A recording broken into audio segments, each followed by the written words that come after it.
রাজ্য সরকার এই রাজ্যে এসআইআর কে আমন্ত্রণ জানিয়ে তারা বিএলও নিযুক্ত করেছিল। তখন কোন পশ্চিমবঙ্গের মুখ্যমন্ত্রী সমর্থন করেছিল?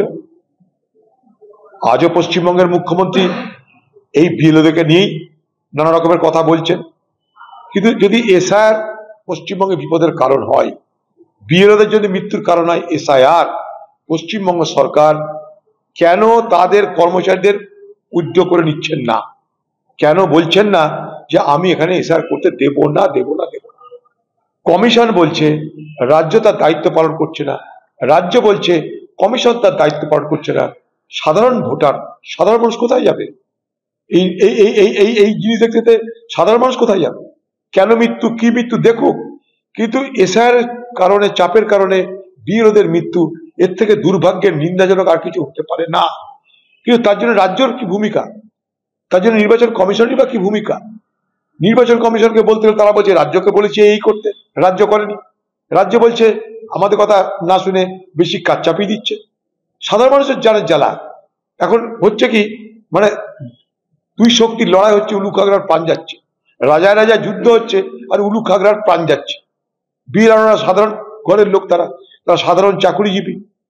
এই সরকারের অধীনে তারা চাকরি করে, রাজ্য সরকারের অধীনে তারা চাকরি করে। রাজ্য সরকার যদি মনে করে যে এই বিএলওদের মৃত্যুর কারণ এসআইআর, রাজ্য সরকার এখন থেকে বন্ধ করে দিক, ফরমান জারি করে তার বিএলওদেরকে বলুক, সরকারি কর্মচারীদেরকে বলুক, যতক্ষণ পর্যন্ত না ফুল প্রুফ ব্যবস্থা হচ্ছে, নিশ্চিত ব্যবস্থা হচ্ছে, ততদিন পর্যন্ত এসআইআর প্রক্রিয়ায় কেউ সামিল হবেন না। ঘোষণা করে হিম্মত থাকলে, আপনার হিম্মত থাকলে মুখ্যমন্ত্রী ঘোষণা করে দিন যে আমি এসআইআর প্রক্রিয়া অংশগ্রহণ করছি না, পশ্চিমবঙ্গের কোনো কর্মচারী এসআইআর এ অংশগ্রহণ করবে না। হিম্মত নাই বলার, বলে দিন হিম্মত থাকলে। তাতে ভোট না হয় না হবে, কিন্তু এখানকার মৃত্যু তো বন্ধ হবে। যদি বিএলওদের মৃত্যুর কারণ এসআইআর হয়, তাহলে আমি বলবো মুখ্যমন্ত্রীকে আপনি এসআইআর বন্ধের জন্য সব কর্মচারীকে বলে দিন, তারা যেন আর ডিউটি না করে।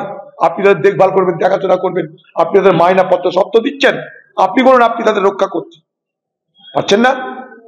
আপনি ক্যালকাটা পুলিশ কমিশনকে বাঁচাতে কলকাতায় রাজপথে রাত্রিবেলায় আন্দোলন করেন, এদের জন্য পারছেন না? চোরকে বাঁচাতে আন্দোলন করেছিলেন, আর বিএলওরা তাদের আমাদের ঘরের লোক, তা তো সরকারি কর্মচারী, তা তো সার্ভিস দিচ্ছে, তারা বিপদে পড়ছে, তাদের মৃত্যু হচ্ছে। তার জন্য আপনি একটা প্রতিবাদ করে রাজ্যে একটা অনশন করতে তো পারলেন না? হিম্মত হলে ঘোষণা করে দিন পশ্চিমবঙ্গে এসআইআর করবো না, যা পারে করে নিক। তৃণমূল তো ধান্দা করে সব মুসলমানদের ভোট, তারা ভোট ব্যাংক করে মুসলিমদেরকে। তৃণমূলের কাছে মুসলমান কে? তৃণমূলের কাছে মুসলমান হচ্ছে ভোট ব্যাংকের নাম।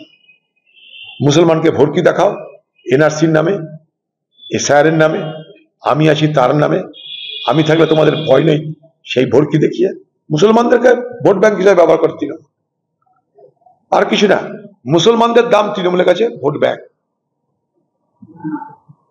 সেই তৃণমূল আর তার সঙ্গে বিজেপির কোন মুসলমান নেতা, তারা যদি বলে যে তৃণমূল মুসলমানদেরকে রক্ষা করতে হবে না, আমরা রক্ষা করতে পারবো, তাদেরকে বলবো এই কথা বললে বিজেপি পার্টি থেকে আজ নয় কাল তাড়িয়ে দেবে। এই ভারতবর্ষ থেকে মুসলমান খেদিয়ে হিন্দু রাষ্ট্র করার স্বপ্ন দেখে বিজেপি।